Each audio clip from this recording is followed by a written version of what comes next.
ആന്ധ്രയിലേക്കുള്ള യാത്രയാണ്. വഴിയിൽ ഏതോ ഒരു പമ്പിൽ നിർത്തി കിടന്നുറങ്ങി. രാവിലെ എല്ലാവരും നല്ല ഉറക്കത്തിലാണ്.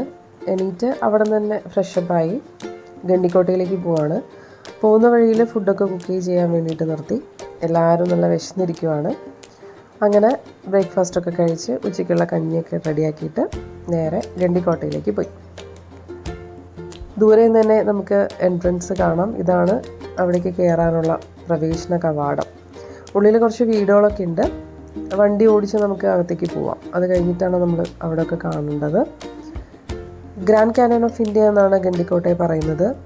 ചെങ്കല്ലിൽ നിർമ്മിച്ച കൊട്ടാരത്തിൻ്റെ അവശിഷ്ടങ്ങളാണ് ഇവിടെ ഉള്ളത്. മസ്ജിദും അമ്പലവും കുളവും എല്ലാം ഉണ്ട്. പക്ഷെ എല്ലാം ഏകദേശം നാശാവസ്ഥയിലാണ്. നല്ല വെയിലുണ്ടായിരുന്നേ. അതുകൊണ്ട് കാണാൻ പോകണം എന്നുള്ളവർ ഉച്ച കഴിഞ്ഞിട്ട് പോകുന്നതായിരിക്കും നല്ലത്, കുറച്ച് വെയിലൊക്കെ ആറിയിട്ട്. അങ്ങനെ അവിടെയൊക്കെ കണ്ടു കഴിഞ്ഞ് ഇറങ്ങിയപ്പോഴേക്കും നല്ല വിശപ്പിൻ്റെ സമയമായി. ഇറങ്ങി എൻട്രൻസിൻ്റെ അവിടെ നിർത്തിയിട്ട് രാവിലെ ഉണ്ടാക്കി വെച്ച കഞ്ഞിയൊക്കെ കുടിച്ചു. ഇനി അടുത്തത് ബേലം കേവ്സിലേക്കാണ്. അതിൻ്റെ വിശേഷങ്ങൾ അടുത്ത വീഡിയോയിൽ.